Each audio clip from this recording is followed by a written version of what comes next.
그 성의 성곽의 기초석은 각색 보석으로 꾸몄는데 첫째 기초석은 벽옥이요 둘째는 남보석이요 셋째는 옥수요 넷째는 녹보석이요 다섯째는 홍만호요 여섯째는 홍보석이요 일곱째는 황옥이요 여덟째는 노곡이요 아홉째는 담황옥이요 열째는 비취옥이요 열한째는 청옥이요 열두째는 자수정이라. 예, 12가지 보석을 보여주고 있습니다. 이 보석은 하나님의 성품이죠. 그래서 성이 12가지 보석으로 되어져 있다, 꾸며져 있다라고 이야기하는 것은 하나님의 12가지 성품을 닮은 성도들이다라고 말씀을 하고 있는 것입니다. 자, 에스겔 28장 13절에 사탄이 타락하기 전에 모습을 설명을 하면서 내가 옛적에 하나님의 동산 에덴에 있어서 각종 보석, 홍보석, 황보석, 금강석이 다이아몬드죠. 황옥, 홍만호, 창옥, 청보석, 남보석, 홍옥, 황금으로 단장하였으며 내가 지음을 받던 날에 너를 위하여 소고와 비파가 준비되었도다라고 했습니다. 타락전 사단은 하나님의 성품을 가장 많이 닮은 존재였다. 그렇게 소개하는 거예요. 자, 이사야 54장 11절에 보니까 이스라엘이 훗날 회복되어서 하나님의 성품과 영광을 닮을 것이다. 닮은 자가 될 것이다 라고 표현하면서 이렇게 이야기하는 겁니다. 너 공고하며 광풍에 요동하여 안위를 받지 못한 자여. 지금은 그렇단 말입니다. 그러나 장차 보라, 장차 내가 화려한 채색으로 내 돌 사이에 더하며 청옥으로 내 기초를 쌓으며 홍보석으로 내 성벽을 지으며 석류석으로 내 성문을 만들고 내 지경을 다 보석으로 꾸밀 것이다 라고 주님 말씀하는 거예요. 성도들을 주님 닮은 보석 같은 존재가 되게 하겠다라고 예언을 하고 있는 것입니다. 그러면 주님의 12가지 성품 중에 어떤 성품을 담게 되느냐? 대표적으로 갈라디아서 5장 22절부터 나타나는 성령의 9가지 열매가 그것입니다. 사랑과 희락과 화평과 오래 참음과 자비와 양성과 충성과 온유와 절제. 여기에 소개되고 있지 않은 성품 중에 하나님의 거룩하심, 그다음에 하나님의 공의, 그다음에 하나님이 질투하시는 하나님 등등의 요소들이 포함될 수 있습니다. 그래서 12기초석은 하나님의 12가지 성품을 상징한다라고 말씀을 드리고 있는 겁니다.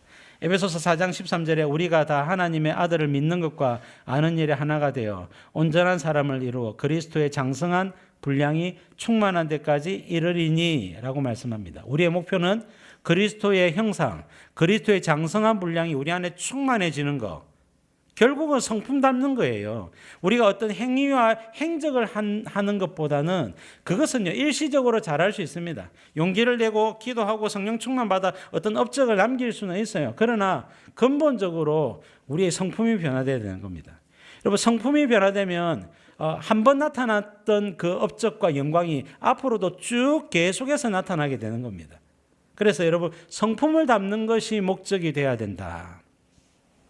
성령의 9가지 열매, 이것이 우리의 목표가 되어야 되는 거예요. 한두 번 잘한다고 잘하는 것이 아닙니다. 성품이 달라져서 계속해서 본물처럼 그 성품과 그 능력과 영광이 나타나야 되는 겁니다. 예를 들면 사랑이 많은 사람이 되십시오. 사랑이 많은 사람이 되면 여러분, 그 사랑의 열매가 주렁주렁 열매가 맺히는 겁니다. 한 가지 더, 여러분, 인내의 열매를 맺으십시오. 오래 참음, 인내.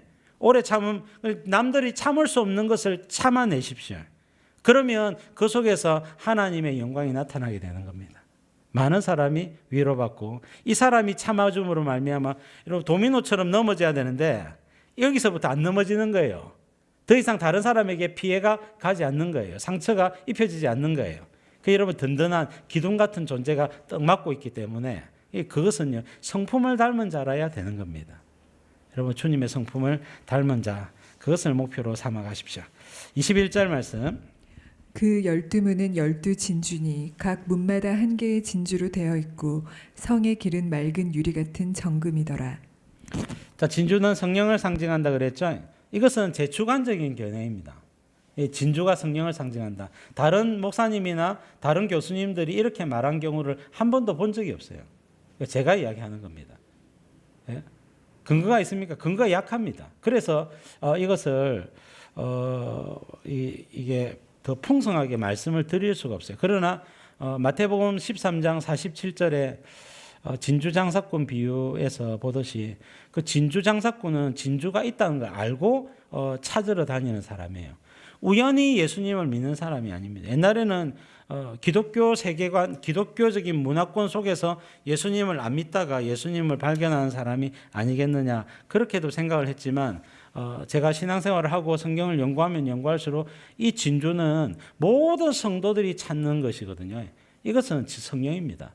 예수님을 믿고 나서 내 전부를 팔아서 그것을 살 수 있는 존재, 살 수 있는 무엇? 성령님밖에 없어요. 예수님은 성령님 한 분 주시기 위해서 십자가에 달려 죽으신 겁니다. 왜?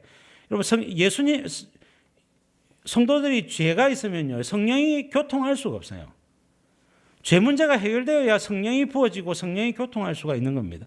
그러니까 예수님이 십자가를 지신 것은요, 우리에게 구원을 주실 뿐만 아니라 성령을 주시기 위해서 죽으신 거예요.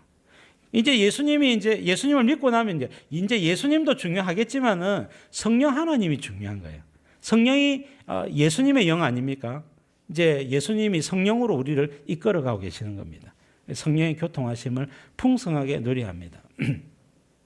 날마다 성령 하나님과 동행할 수 있기를 바랍니다. 날마다 성령 하나님과 속삭일 수 있기를 바랍니다. 여러분, 성령님은 예수님이에요. 예수님은 성령님입니다. 예수님은 이 땅에서 공생애를 사시고 십자가 지신 분이고요. 그분이 영으로 우리에게 오셨단 말입니다. 우리의 인격 가운데 그렇게 오신 이유는 예수님이 이 땅에 계셨더라면 한 사람, 두 사람, 몇 사람 만나고 끝입니다. 예수님 만나려면 비행기 타고 어딘가로 가야 돼요. 예수님은 시공간에 제약을 받더란 말입니다. 그런데 성령 하나님은 동시다발적으로 모든 성도들을 만날 수 있고 교제할 수 있고 대화할 수 있고 감동 줄 수 있는 분이 성령님이에요. 그래서 여러분, 성령 하나님을 풍성하게 누리는 신앙생활을 하십시오. 성령님은 우리 곁에 계세요. 우리와 함께 계세요. 여러분, 예수님의 모습에서 그 육신적인 형상을 제거해버리면 성령님이에요. 예수님, 공생에 사신 예수님의 모습에서 육신의 모습을 제거하면 성령님이라고요. 그러니까 예수님은 성령님이고 성령님은 예수님입니다. 그 성령 하나님을 누리는 것은 예수 그리스도를 내가 직접 누리는 거예요. 그래서 여러분, 성령으로 교통하는 자가 되시고 성령님과 예수님과 풍성하게 교제를 나누는 자가 되십시오. 성의 길은 맑은 유리 점검이라. 길도 점검이고 아까 성도 점검이라 했죠. 자, 길이 점검인 이유가 뭐겠습니까? 이 사람이 행하는 길, 말하는 말, 그 모든 것들이 연단받은 결과로 하는 말이고 하는 행동이더라는 거예요. 성숙하더라는 거예요. 말씀대로 주님의 성품을 따라 행하는 성도들이더라 소개하고 있는 것입니다. 22절 말씀. 성 안에서 내가 성전을 보지 못하였으니 이는 주 하나님 곧 전능하신 이와 및 어린 양이 그 성전이심이라. 성전은 하나님의 집이죠. 하나님이 거하시는 처소이면서 성도들과 교제하는 장소입니다. 신약 시대 예수님은 요한복음 2장에서 예수님이 친히 성전이다 라고 말씀을 하셨죠. 너희가 이 성전을 헐라 내가 사흘 동안 일으키리라. 이는 성전된 자기 자신의 육체를 가리켜 말씀하신 것이다 라고 말씀하셨죠. 그리고 고린도전서 3장에 보니까 교회와 성도들이 성전이다 라고 말씀을 하고 있습니다. 그러나 새하늘과 새 땅 시대에는 하나님의 영광이 성도들 안에 충만한 거예요.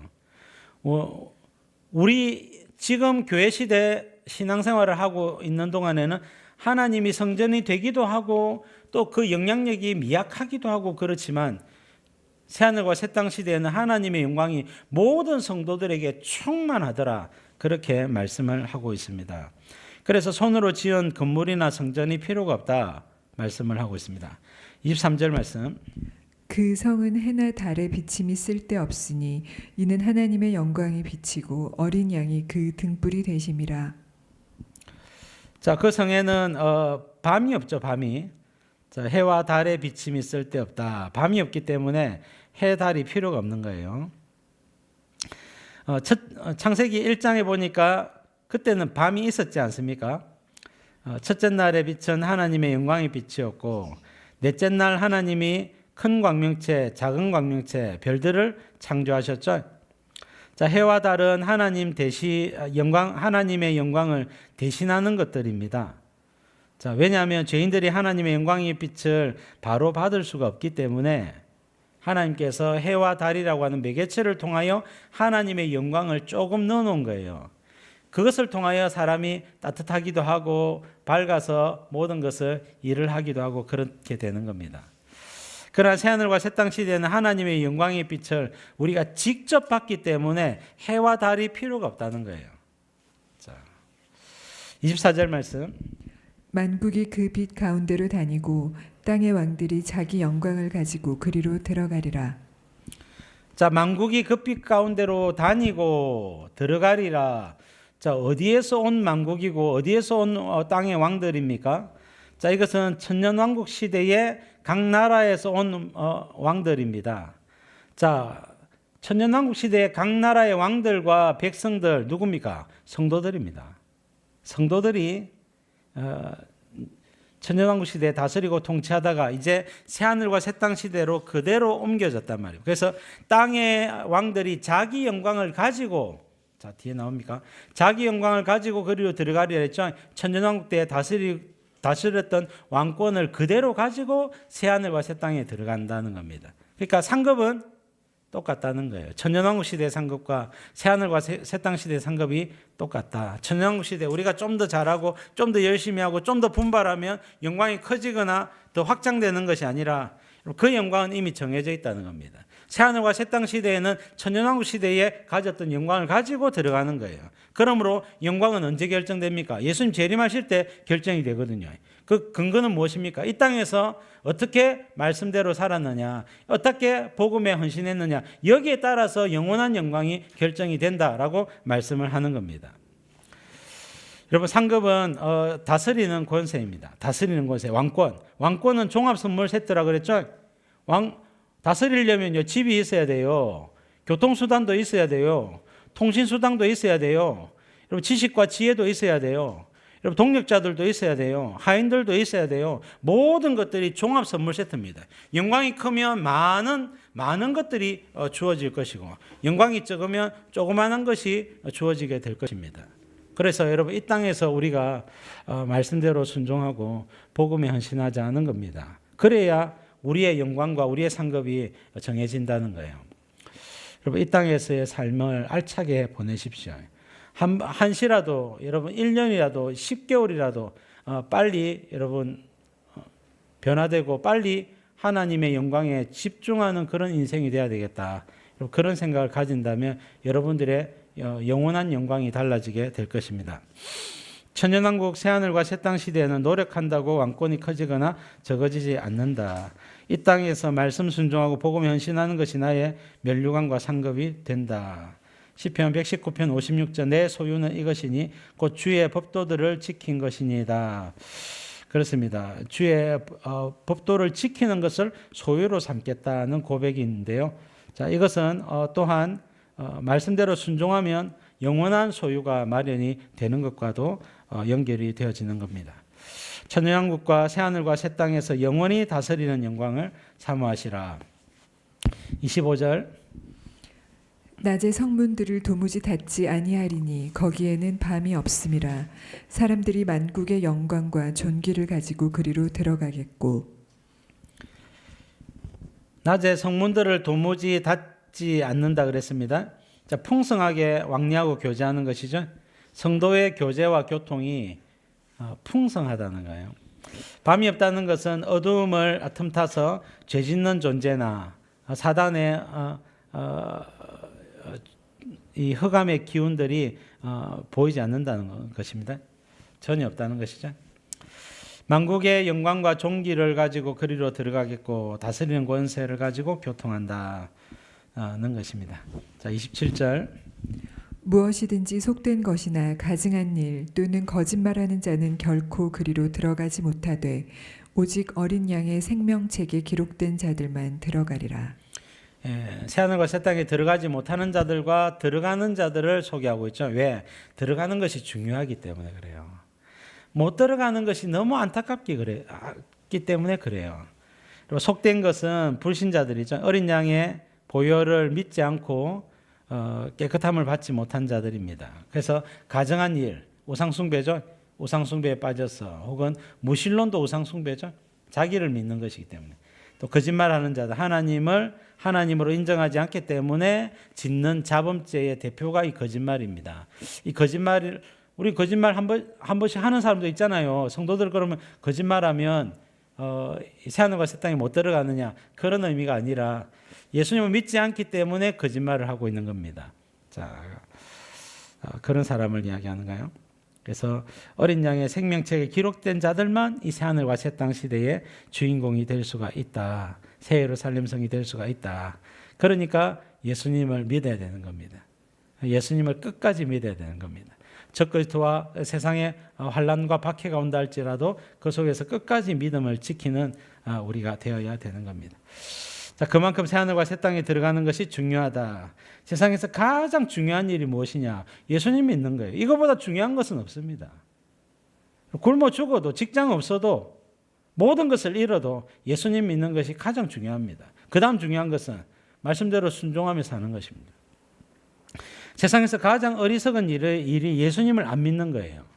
그 다음이 자기 속에 옳은 대로 사는 것입니다.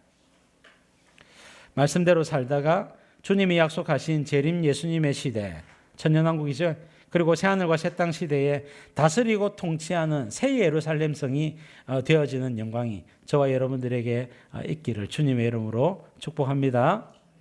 자, 기도 제목 같이 읽겠습니다. 시작. 하나님의 성품과 영광을 닮은 자 되게 하소서. 하나님이 함께 하시는 삶이 되게 하소서. 예수님 잘 믿고 말씀대로 순종하고 말씀대로 복음에 헌신하다가 재림 예수님 시대, 새하늘과 새 땅 시대에 존귀한 왕권 가지고 다스리는 새 예루살렘 성이 되게 하소서. 아멘.